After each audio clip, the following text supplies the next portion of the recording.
Hello everyone. Good morning, good evening, or good afternoon, whenever it is. So today we are reciting the Bhagavad Gita, first chapter again. So the first chapter, chapter one, observing the battlefield, observing the armies on the battlefield of Kurukshetra. So the slokas, Sanskrit slokas are as follows. First, Dhritarashtra Uvacha Dharmakshetre Kurukshetre Samavita Yutsavah Mamakah Pandavaschaiva Kimakurvata Sanjaya. Sanjay Uvacha दृष्ट्वा तु पाण्डवानीकं व्यूढं दुर्योधनस्ततः आचार्यम् उपसंगम्य राजवचनम् अब्रवीत् पश्येतं पाण्डुपुत्राणाम् आचार्यमहतीं च मुं व्यूढं द्रुपदपुत्रेण तव शिष्येन धीमता अत्र शूरमहेश्वास भीमार्जुनसमायुधि युधानो विरातश्च द्रुपदश्च महारथः दृष्टकेतुश्चेकितानः काशीराजश्च वीर्यवान् पुरुजित् कुन्तिभोजश्च शैब्यश्च नरपुङ्गवः युधामन्युश्च विक्रान्त युवुत्तमौजश्च वीर्यवान् सौभद्रो द्रौपदेयश्च सर्व एव महारथः अस्माकं तु विशिष्टये तान् निबोध्य द्विजोत्तम नायका मम सैन्यस्य संज्ञार्थं तान् ब्रवीमि ते भवान् भीष्मश्च कर्णश्च कृपश्च समितिं जयः अश्वत्थाम विकर्णश्च सोमदत्तिस्तथैव च अन्ये च बहवः सुर मदर्ते त्वक्तजीवितः नानाशास्त्रप्रहरणाः सर्वे युद्ध विशारदः अपर्याप्तं तदस्माकं बलं भीष्माभिरक्षितं पर्याप्तं तु यदम् एतेषां बलं भीमाभिरक्षितम् अयनेषु च सर्वेषु यथा भागम् अवस्थितः भीष्मम् एवाभिरक्षन्तु भवन्तः सर्व एव हि तस्य संजयनयां हर्षं कुरु वृद्धः पितामहः सिंहनादं विनद्योच्चैः शङ्खं दद्मौ प्रतापवन् ततः शङ्खश्च ब्रेयश्च वनवानकगोमुखः सहसैवाभ्य हन्यन्त सशब्दस्तु मलोभव ततः स्वीतैः हयैर्युक्ते महति स्यन्दे स्थितौ माधवः पाण्डवश्चैव दिव्यौ शङ्को प्रदद्मतोः पञ्चजन्यं ऋषिकेषु देवदत्तं धनञ्जयः पौण्ड्रं दद्मौ महाशङ्कं भीमकर्मा वृकोदरः अनन्तविजयं राज कुन्तीपुत्रो युधिष्ठिरः नकुलः सहदेवश्च सुघोषमणिपुष्पकौ काश्यश्च परमेश्वासः शिखण्डी च महारथः दृष्टद्युम्नो विराटश्च सात्याकिश्चापराजितः द्रुपदो द्रौपदेयश्च सर्वशः पृथिवीपते सौभद्रश्च महाबाहु शङ्कानद्मः पृथक् सघोषोद्रात्रराष्ट्राणां हृदयानि व्यधारयात् नभश्च पृथिवीं चैव तुमुलोऽभ्यानुनाद्यन् अत व्यवस्थितान् दृष्ट्वा धातराष्ट्रां कविध्वजः प्रवृत्ते शास्त्रसम्पत्ते धनुरुद्यम्न पाण्डवः ऋषिकेशं तदा वाक्यम् इदम् आह महीपते अर्जुन उवाच सेनयोरुभयोर्मध्ये रथं स्थापयेमित्यच्युत यावत् एतान् निरीक्ष्येऽहं योडुखामान् अवस्थितान् कैर्मया सह योद्धव्यम् अस्मिन् रणसमुद्यमे युत्स्यमानाम् अवेक्ष्येऽहं ययति अत्र समागतः धातराष्ट्रस्य दुर्बुद्धेर्युद्धे प्रियचिकीर्षवः संजय उवाच एवं युक्तो हृषीकेशो गुडाकेशेन भारत सेनयोरुभयोर्मध्ये स्थापयित्वा रथोत्तमम् भीष्माद्रोणा प्रमुखतः सर्वेषां च महीक्षिताम् उवाच पार्थ पश्येतान् समवेतां कुरुम्यति तत्र पश्यास्थितं पार्थः पितॄन्नत पितामहान् आचार्यान् मातुलं भ्रातॄन् पुत्रान् पौत्राः सखीं तथा स्वशुरान् सुहृदश्चैव सेनयोरुभयोरपि तान् समीक्ष्य च कौन्तेयः सर्वान् बन्धून् अवस्थितान् कृपया परयाविष्टु विषिद्धान्निदम् अब्रवीत्।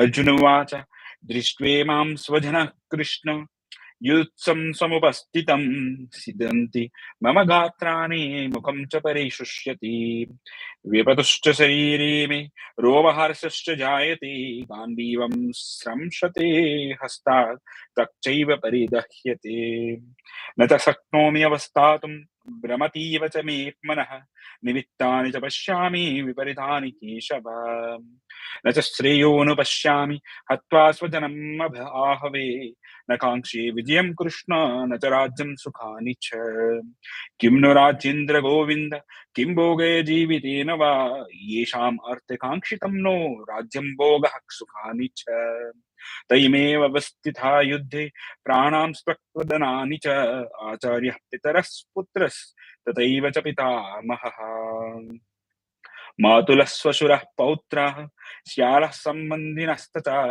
एतान् हन्तुमिच्छामि ज्ञातोऽपि मधुसूदन अपि त्रैलोक्यराज्यस्य हेतुः किं नु महि कृते निहत्य धृतराष्ट्रान्नः कपित्रिः स्यात् जनार्दन पापमेवाश्रयेदस्मान् हत्वैतानततायिनः तस्मान्नारः वयं हन्तुं धातराष्ट्रान् सबान्धवान् स्वजनं हि कथं हत्वा सुखिनः स्याम माधव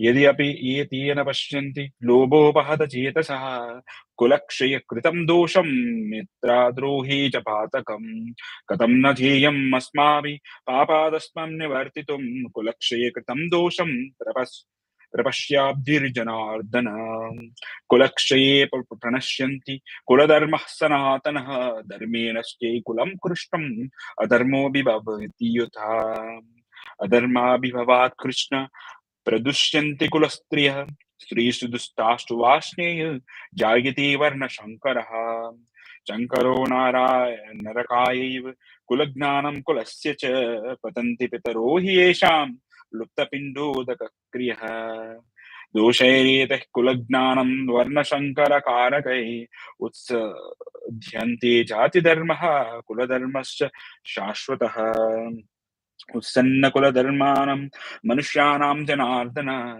नरके नियतां वासो भवतीति अनुशुश्रुमा अहो बत महत्पापं कर्तुं व्यवस्थितव्यं यद्राज्यसुखं लोभेन हन्तुं स्वजनं बुध्यतः यदि माम् अप्रतीकारम् अशस्त्रं शस्त्रपाणयः राष्ट्ररणे हन्युस्तन्मे क्षेमेतरं भवेत् संजय उवाच एवम्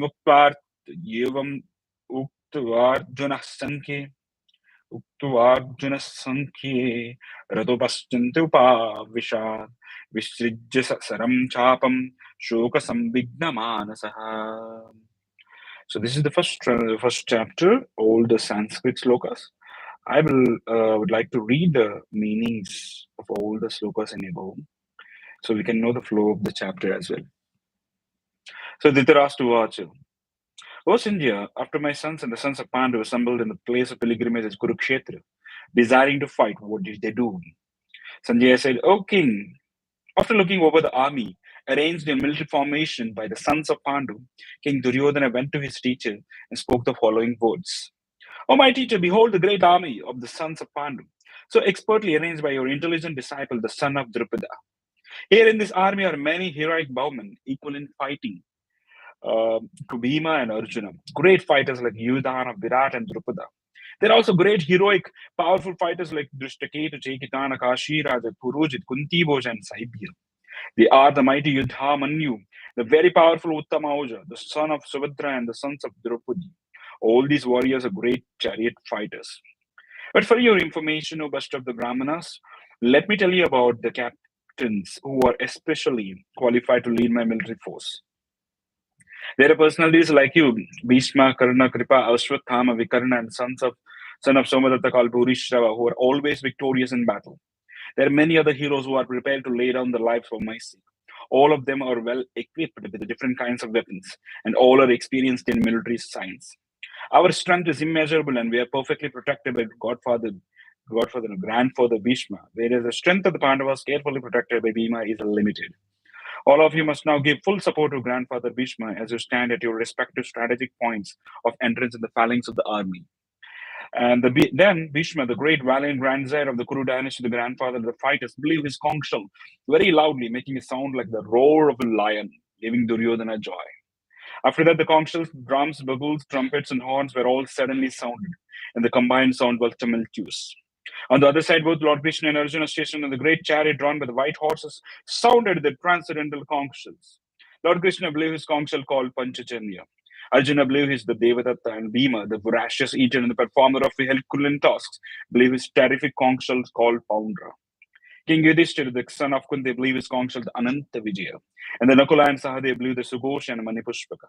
The great archer, the king of Kashi, the great fighter Shikandi, Drishtadyumna, Virata, and unconquerable Satyaki, Drupada, the sons of Draupadi and others, O king, such as the mighty armed son of Subhadra, all blew their respective conch shells. The blowing of these different conch shells became uproarious, vibrating both in the sky and on the earth. It shattered the hearts of the sons of Dhritarashtra. At the time, Arjuna, the son of Pandu, seated in the chariot, bearing the flag marked with Hanuman, took up his bow and prepared to shoot his arrows. O king, after looking at the sons of Dhritarashtra drawn in military array, Arjuna then spoke to Lord Krishna these words.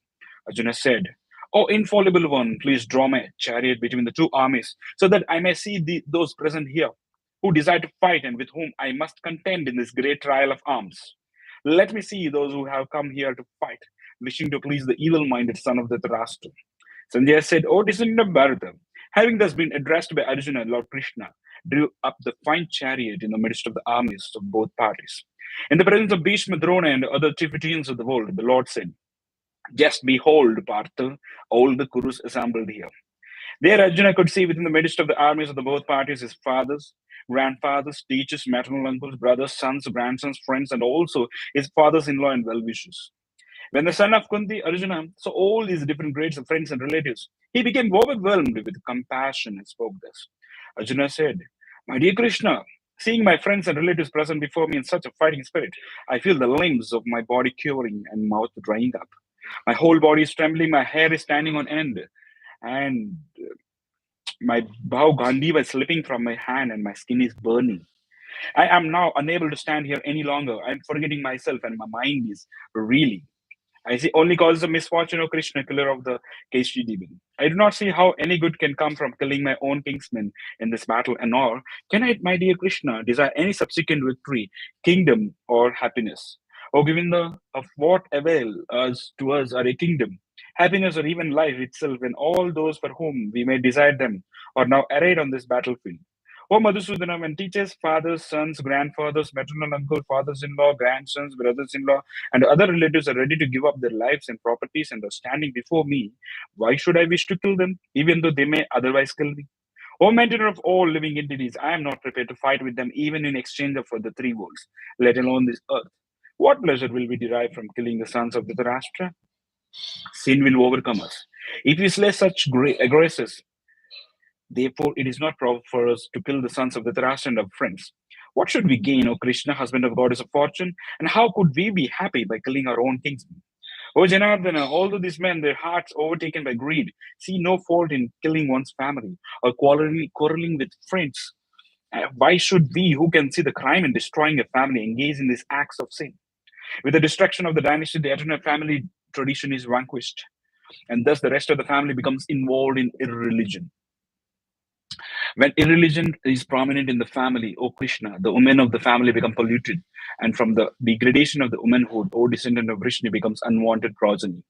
An increase of unwanted population certainly causes hellish life both for the family and for those who destroy the family tradition, and ancestors of such corrupt families fall down because the performance of offering them food and water entirely stopped. But the evil deeds of those who destroy the family tradition and thus give rise to unwanted children, all kinds of community projects and family welfare activities are devastated. O Krishna, maintainer of the people, I have heard by the disciplic succession that those whose family traditions are destroyed will always in hell. Alas, how strange it is that we are preparing to commit greatly sinful acts, driven by the desire to enjoy royal happiness. we're intent on killing our own kinsmen.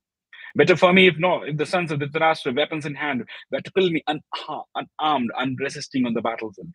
Sanjaya said, Arjuna, having thus spoken on the battlefield, cast aside his bow and arrows and sat down on the chariot, his mind overwhelmed with grief. Okay, that's the first chapter of Bhagavad Gita, observing the armies on the battlefield of the Kurukshetra. Thank you all for joining.